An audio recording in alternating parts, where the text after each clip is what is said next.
교독하고 마지막 절은 함께 읽으면 좋겠습니다. 제가 먼저 12절 읽기를 시작합니다. 선지자가 이르되 여호와 나의 하나님 나의 거룩한 이시여 주께서는 만세 전부터 계시지 아니하시니이까 우리가 사망에 이르지 아니하리이다. 여호와여 주께서 심판하기 위하여 그들을 두셨나이다. 반석이시여 주께서 경계하기 위하여 그들을 세우셨나이다. 주께서는 눈이 정결하심으로 악을 참아 보지 못하시며 패역을 참아 보지 못하시거늘 어찌하여 거짓된 자들을 방관하시며 악인이 자기보다 의로운 사람을 삼키는데도 잠잠하시나이까. 주께서 어찌하여 사람을 바다의 고기 같게 하시며 다스리는 자 없는 벌레 같게 하시나이까. 그가 낚시로 모두 낚으며 그물로 잡으며 투망으로 모으고 그리고는 기뻐하고 즐거워하여 그물에 제사하며 투망 앞에 분향하오니 이는 그것을 힘입어 소득이 풍부하고 먹을 것이 풍성하게 됨이니이다. 그가 그물을 떨고는 계속하여 여러 나라를 무자비하게 멸망시키는 것이 옳으니. 함께 읽겠습니다. 내가 내 파수하는 곳에 서며 성루에 서리라. 그가 내게 무엇이라 말씀하실는지 기다리고 바라보며 나의 질문에 대하여 어떻게 대답하실는지 보리라 하였더니. 아멘. 여러분 그런 말 아실 것 같아요. 기는 놈 위에 걷는 놈 있고 걷는 놈 위에 또 뛰는 놈 있고 뛰는 놈 위에 나는 놈 있다.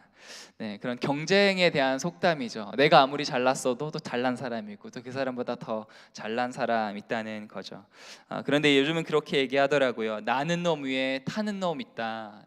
그래서 내가 능력이 없어도 날아가는 사람이 이렇게 타고 있으면 빈대같이 붙어서 또 조종하고 있으면 날 수 있다. 그런 말도 있더라고요. 근데 그런 속담이 생각이 났는데 오늘 본문을 보다가 또 나쁜 놈 위에 더 나쁜 놈이 있다라는 말이 생각이 났습니다. 그게 무슨 말일까요? 오늘 본문은 나쁜 놈 이스라엘 그리고 더 나쁜 놈 바벨론에 대해서 하박국 선지자가 하나님께 질문하는 내용이라고 볼 수 있습니다. 어제 하박국서를 시작했는데요. 하박국서는 질의응답 및 찬양 형식으로 되어 있는 예언서입니다. 1장과 2장은 하박국이 하나님께 질문하고 또 하나님께서 대답해 주시는 내용이고 3장은 그 하나님의 답변을 들은 하박국이 하나님을 찬양하고 기도하는 내용입니다.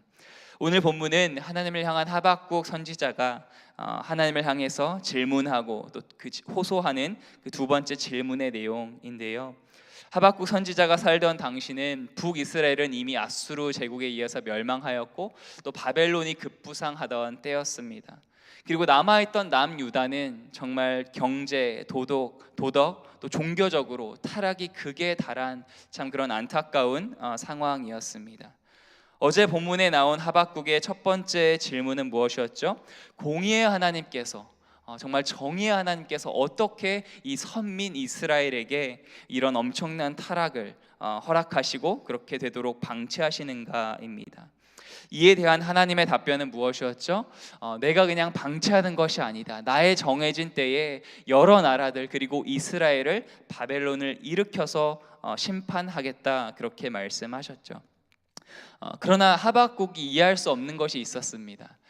그것이 바로 오늘 내용인데요. 다시 한번 하나님께 호소하며 질문합니다. 아무리 이스라엘이 타락하였다고 하지만 이방인 그것도 극악하고 포악하기 이를 데 없는 바벨론으로 하여금 이스라엘을 심판하시는 것이 과연 합당한가라는 질문입니다. 그것이 오늘 본문 내용인데요. 오늘 본문은 하박국 선지자의 신앙 고백으로 시작됩니다. 12절 말씀. 선지자가 이르되 여호와 나의 하나님 나의 거룩한 이시여 주께서는 만세 전부터 계시지 아니하시니이까 우리가 사망에 이르지 아니하리이다. 이 표현들을 참 보면 하박국은 여호와 나의 하나님 거룩하니 만세 전부터 계시니라고 고백하고 있습니다. 이 하나님을 지칭하는 한 단어가 정말 큰 의미가 있죠. 하박국 선지자는 하나님의 전능하심, 창조주 되심, 자존하심, 신실하심, 거룩하심, 의로우심, 영원하심 등을 인정하고 고백하고 있습니다. 또 나의 하나님이라고 하지 않습니까? 하나님과 인격적인 관계를 맺고 있었죠. 또 우리가 사망에 이르지 아니하리이다라는 고백은 하나님은 지금 고백한 하나님, 내가 아는 하나님은 언약에 신실하시기 때문에 이스라엘을 징계하시더라도 결코 사망에는 이르지 않게 하실 것이다 라는 하박국의 믿음을 보여주고 있습니다. 우리도 하박국처럼 얼마 전에 욥기를 또 보았지만 이해할 수 없는 고난과 어려움을 만나지 않습니까? 그럴 때 그 고난과 어려움 속에서도 하박국 선지자처럼 하나님의 구원의 뜻이 있음을, 하나님은 사랑하시는 백성을 징계하실지는 모르지만 내가 넘어지고 힘들 수는 있지만 사망에는 이르지 않는다, 멸망하지 않는다, 그런 하나님의 은혜와 구원의 뜻을 꼭 기억했으면 좋겠습니다. 그러나 하나님을 향한 믿음이 있다고 모든 질문이 사라지거나 또 의심이 사라지는 것, 또 모든 것을 이해하게 되는 것은 아니죠. 하박국도 그랬습니다. 하나님께 질문합니다. 12절에서 14절 말씀. 여호와여, 주께서 심판하기 위하여 그들을 두셨나이다.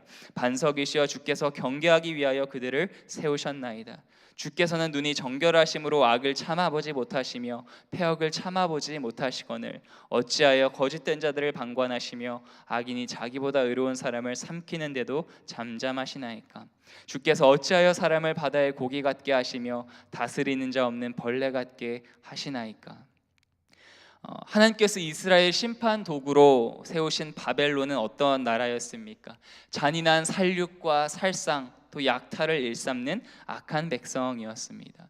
그래서 하박국은 이렇게 얘기하는 거야. 하나님, 거룩하신 하나님께서, 악을 보지 못하는 그 거룩하신 하나님께서 어찌하여 이스라엘보다 더 악한 그런 바벨론, 즉 악인 바벨론에 비하면 여기서 이스라엘은 상대적으로 의인이라고 표현하고 있는 거죠. 어떻게 이스라엘을 방치하시느냐고 하박국 선지자는 질문하고 있습니다. 또 15절부터 계속해서 보시면 그가 낚시로 모두 낚으며 그물로 잡으며 투망으로 모으고 그리고는 기뻐하고 즐거워하여 그물에 제사하며 투망 앞에 분향하오니 이는 그것을 힘입어 소득이 풍부하고 먹을 것이 풍성하게 됨이니이다. 그가 그물을 떨고는 계속하여 여러 나라를 무자비하게 멸망시키는 것이 옳으니이까. 하박국은 하나님께 계속 호소하고 있어요. 어린아이 할 것 없이 물고기처럼 포로로 잡아가고 죽이고 또 심지어 그런 악을 즐거워하고 자랑스러워하고 또 자신의 힘을 의지하는 교만하고 무자비한 바벨론이 다른 나라들을 멸망시키는 것, 그렇게 하도록 그냥 놔두는 것이 하나님 옳습니까? 라고 질문하고 있는 것입니다. 하박국 선지자가 품었던 의문은 오늘 우리도 충분히 품을 수 있는 의문인 것 같습니다. 우리가 죄인인 것을 알죠. 또 연약해서 매일 넘어지는 그런 사람인 것을 알고 있습니다. 하지만 우리는 죄인이지만 하나님을 모르는 세상 사람들에 의해서 고난을 당할 때, 하나님을 모르는 배우자가 나를 비난할 때, 또는 악인이 심판을 받지 않고 오히려 승승장구하며 형통하는 모습을 볼 때 여러분 어떠신가요? 한 번쯤은 신앙적인 의문을 품을 수 있지 않습니까? 나는 그렇게 하나님을 신실하게 섬기려고 노력하고 주님을 따라가려고 하는데 이런 고난과 어려움이 오고 하나님을 알지도 못하는 그런 사람들이 어떻게 저렇게 잘 되는가, 그런 의문을 품을 수 있습니다. 많은 사람들이 실제로 정말 열심히 신앙생활 하다가 그런 큰 고난을 당할 때, 또 부조리를 경험할 때 신앙적 회의에 빠져서 하나님을 떠나는 경우를 우리는 참 많이 보게 됩니다. 하박국서는 그런 우리에게 답을 제시해 줍니다. 오늘 본문은 이렇게 마무리되는데요, 마지막 2장 1절 함께 한 번 더 읽어보면 좋겠습니다. 2장 1절 시작. 내가 내 파수하는 곳에 서며 성루에 서리라. 그가 내게 무엇이라 말씀하실는지 기다리고 바라보며 나의 질문에 대하여 어떻게 대답하실는지 보리라 하였더니. 파수꾼은 성에서 가장 높은 곳에서 있는 사람이죠. 그래서 외부로부터 오는 소식을 들고 오는 메신저를 가장 먼저 볼 수 있는 사람입니다. 하박국이 파수대에 올라가 섰다는 것은 어떤 의미죠? 하나님을 향해서 호소하고 질문하고 하나님께 기도했는데 그 하나님의 응답이 오는 것을 간절히 기다렸다는 것을, 그의 소망을 보여주는 표현입니다. 하박국은 분명히 하나님을 다 이해할 수 없었고 하나님을 향한 의심과 의문이 있었습니다. 그러나 하나님께서 그의 기도에 응답해 주실 것을 믿었습니다. 그래서 그 위에 올라가서 하나님을 기다린 것이죠. 또 하박국이 파수대에 올라갔다는 것은 파수꾼으로서 그의 사명을 감당했다는 것을 의미합니다. 구약 성경은 선지자를 종종 파수꾼으로 비유하는데요. 파수꾼처럼 선지자도 그 영적인 공동체에 악이 틈타거나 어려움이 있을 때, 영적인 위기에 빠졌을 때 경고하는 사명을 부여받았기 때문입니다. 그래서 하박국 선지자는 자신의 경험과 신앙으로 다 이해할 수 없는 상황 가운데서도 하나님 앞에 서 있었던 거예요. 그리고 선지자로서의 사명을 감당하였습니다. 우리가 현재 살아가는 이 세상은 전쟁과 기근, 또 혼란과 불안이 더해가는 시대인 것 같습니다. 이런 혼탁한 시대에 저와 여러분은 어떻게 살아야 할까요? 하박국에게 한번 배워보았으면 좋겠습니다. 첫 번째, 하박국처럼 하나님을 잠잠히 기다리며 바라보는 훈련, 또 그런 시간을 가지면 좋겠습니다. 그 파수대에 올라갔다. 거기는 아무도 없죠. 그저 조용한 곳에서 하늘을 바라보며 하나님의 응답이 올 것을 기다렸습니다. 그것이 이곳 새벽 예배 자리가 될 수도 있고, 또 여러분이 계신 곳에 초소가 될 수도 있겠죠. 우리는 정말 어떤 상황 가운데서도 정말 잠잠히 하나님을 기다리며, 정말 많은 그런 세상의 소리들이 있지 않습니까? 뉴스만 펼쳐도 정말 상상할 수 없고 이해할 수 없는 일들이 매일 일어나는 것 같아요. 리더들이 총을 맞고, 또 전쟁이 일어나고, 악한 일들이 일어나고, 정말 뉴스를 보면 소망이 없어 보이는데요. 그런 가운데서도 우리가 그런 소리들을 잠깐 귀를 막고 하나님의 음성을 들을 수 있기를 소망합니다. 두 번째, 하박국에게 배울 수 있는 것, 지금 있는 자리에서 신실하게 살아야 한다는 것입니다. 하박국 선지자는 하나님을 다 이해할 수 없었죠. 하나님께서 어떻게 그렇게 악한 바벨론을 들어서 선민 이스라엘을 멸망시키시는가. 하지만 그가 하나님께서 맡기신 그 자리, 파수꾼의 사명을, 선지자의 사명을 감당하였습니다. 우리도 하나님께서 맡겨주신 자리, 고난과 어려움과 힘듦이 있을 수 있지만 하루하루 주님의 말씀을 의지하며 말씀을 따라가며 또 말씀대로 살아갈 수 있기를, 살기로 노력하기를 축복합니다. 물론 하박국의 경우처럼 하박국은 하나님의 응답이 올 것을 알았죠. 하지만 그 하나님의 응답이 늘 속히 오는 것은 아닙니다. 욥의 경우를 한번 생각해 보세요. 38장에 가서야 하나님의 응답이 임하지 않습니까? 38장까지는 어땠죠? 욥은 하나님께 질문하고 기도하며 고난 가운데 고뇌했지만 하나님은 침묵하셨습니다. 그러나 38장에 가서 하나님의 응답이 임했죠. 분명 주님만을 붙잡고 믿음으로 살아가는 자를 하나님은 결코 버리지 않으십니다. 욥에게도 결국 하나님의 은혜가, 말씀이 임한 거예요. 그래서 욥이 이렇게 고백하죠. 내가 주께 대하여 귀로 듣기만 하였사오나 이제는 눈으로 주를 배움나이다. 그렇게 고백하며 회개하였습니다. 그리고 하나님은 욥에게 갑절의 축복을 더하셨죠. 디지털 바벨론 시대라고 말하는 이 시대에 우리에게는 더욱 믿음이 필요합니다. 하나님을 향한 절대 믿음이 필요하고, 또 하나님 보시기에 의로운 삶, 하나님의 백성답게 신실한 삶을 살기 위한 노력이 필요합니다.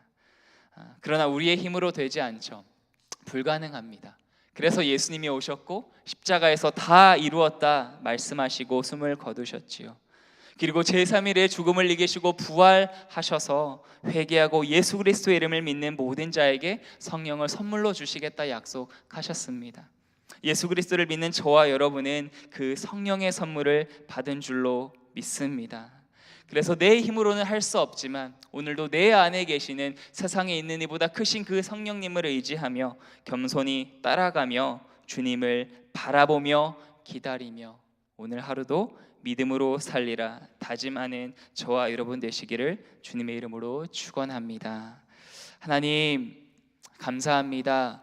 우리 알 수 없는 고난과 고통과 어려움 가운데서도 우리와 함께 하시는 임마누엘 하나님을 찬양합니다. 하나님, 우리가 겪고 있는 상황을 다 이해할 수 없을지라도 신실하시며 우리를 사랑하시는 그 주님의 음성을 오늘도 기다립니다. 이 시간 잠잠히 주님께 나가 하나님을 찾고 주님을 기다릴 때에 하나님 그 주님의 세미한 음성으로 우리 심령 깊은 곳에 말씀하여 주시옵소서. 그리고 오늘도 정말 예수님의 제자로 말씀을 따라서 살아갈 수 있는 힘과 지혜를 더하여 주시옵소서.